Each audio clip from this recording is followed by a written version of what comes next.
Dear friends, ज्ञान garden के agree beat series में आज हम चर्चा करने जा रहे हैं सहजन के बारे में। सहजन को आप ड्रमस्टिक भी कहते हैं, भुनगा भी कहते हैं और इसे अंग्रेज़ी में मोरिंगा, बोटेनिकल नेम इसका है मोरिंगा ओलिफेरा। तो ये सहजन जो है एक क्रेज़ के रूप में धीरे धीरे उभर रहा है और अब जो है कहीं कहीं बड़े पैमाने पर भी इसके खेती की ओर लोगों का रुझान जो है वो बढ़ रहा है।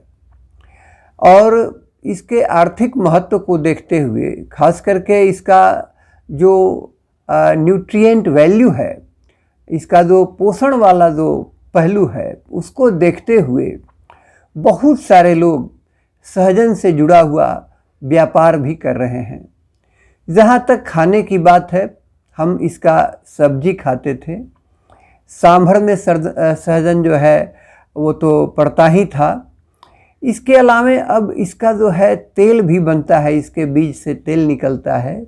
इसका जो पत्ता है, उस पत्ते का भी जो है अब लोग पैकेट बना करके उसको भी एक्सपोर्ट भी कर रहे हैं, क्योंकि ऐसा देखा गया है कि सहजन जो है उसमें संतरे से ज़्यादा, लोग तो कहते हैं, वैज्ञानिकों का भी मानना है कि 7 गुना ज़्यादा विटामिन सी है।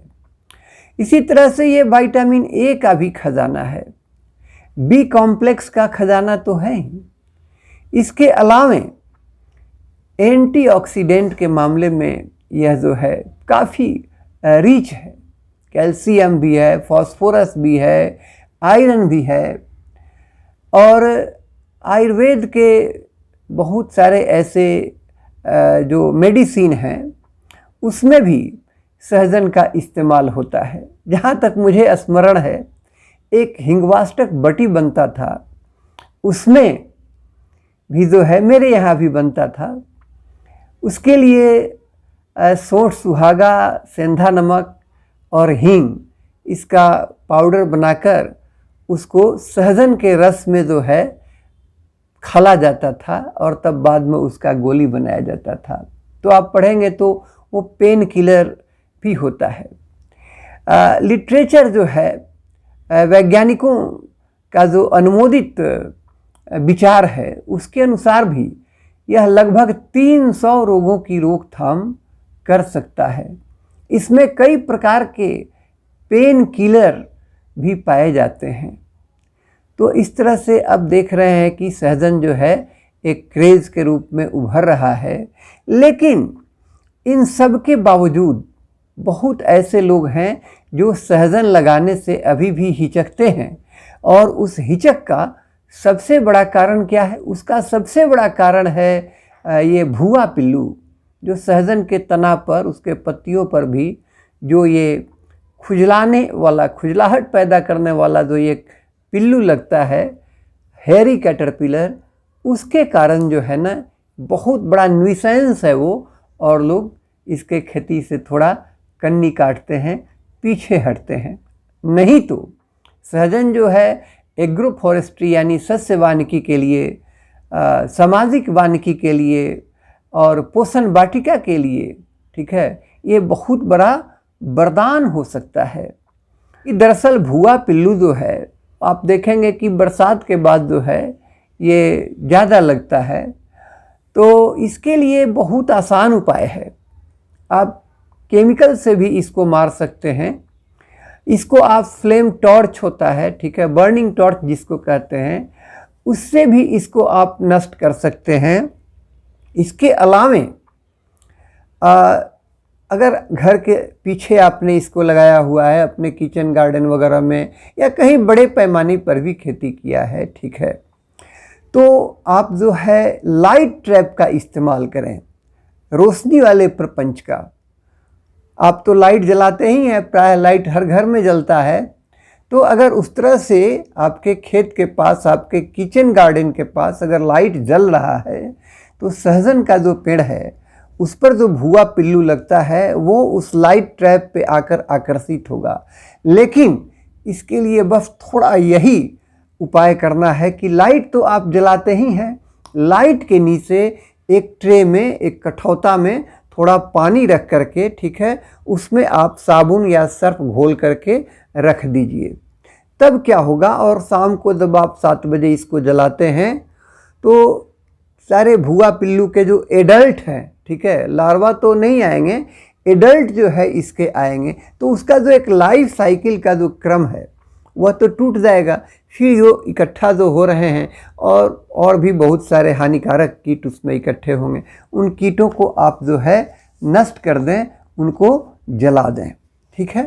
तो ये तरीका हो सकता है। 1 हेक्टेयर खेत के लिए 1 लाइट ट्रैप, और ऐसे भी आपके घर के अगर बैकयार्ड में 1 लाइट जल रहा है तो वहाँ भी इस तरह का उपाय आप करें सहजन के पेड़ के पास। ये काफ़ी जो है कारगर पाया गया है।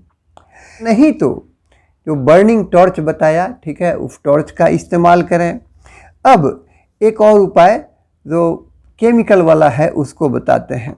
इसके लिए आप क्लोरपायरीफॉस जो है, जो प्रचलित रसायन है, इसको आप ले लें 20 EC, और इसको जो है 3 से 5 मिलीलीटर प्रति लीटर पानी में घोलकर और उसमें 3-4 मिलीलीटर सर्फ या साबुन जो है उसको डाल करके, या डिश वॉश जैसा कोई चीज़ जो है उसको डाल करके स्टिकी बना लें, और तब जो है आप छिड़काव करें, ठीक है, जहाँ भुआ पिल्लू लगा हुआ है उस तने पर, ठीक है।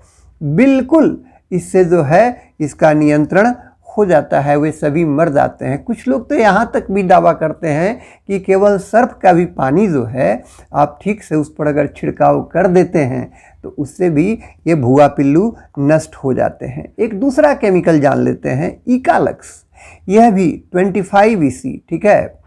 तो ये जो इकालक्स है 25 EC, ये जो है 2 मिलीलीटर प्रति लीटर पानी में घोलकर, इसमें भी उसी तरह से कुछ जो है चिपचिपा पदार्थ सर्फ या साबुन का उसको मिला करके आप छिड़काव करेंगे। दरअसल इसका केमिकल नेम है क्विनोलफॉस, ठीक है। क्लोरोपायरीफॉस तो खुद केमिकल नेम है, तो बाज़ार में वो कुछ और ब्रांड से मिलेगा, और इकालक्स का केमिकल नेम है क्विनोलफॉस, ठीक है। ये भी काफ़ी कारगर बताया गया है, ठीक है। और मैंने प्रशिक्षण के क्रम में कुछ लोगों से फीडबैक भी लिया है, उन्होंने भी कहा कि ये काफ़ी कारगर है, ठीक है। तो इसे 2 मिलीलीटर प्रति लीटर पानी में घोलकर थोड़ा उसमें स्टिकर मिला करके, ये सर्फ या साबुन वाला स्टिकर बहुत कारगर है, ठीक है, छिड़काव कर दें। और उसी प्रशिक्षण के क्रम में एक जो बड़ी मज़ेदार चीज़ सुनने को मिला, हम यहाँ आपको थोड़ी चर्चा भी उसकी सुनवा रहे हैं, कि अगर उस ट्रंक का, ठीक है, भुआ पिल्लू जिस पे लगता है, उस सहजन के ट्रंक का, उसके धड़ का, ठीक है, मिट्टी से थोड़ा ऊपर जो है, लगभग जो है 1.5-2 हाथ तक आप खूब बढ़िया से अगर गाढ़ा चूना के घोल से पुताई कर देते हैं तो बिल्कुल यह नहीं लगता है, ठीक है, यह भागा रहता है। और इसी का थोड़ा भुड़काव भी कर दें इस चूना का, या फिर ड्रेंचिंग भी कर दें चूना के इस पानी से जड़ के पास। तो मेरा उद्देश्य दरअसल यही बताने का था कि आप कई तरीक़ों से इस भुआ पिल्लू का नियंत्रण जो है कर सकते हैं।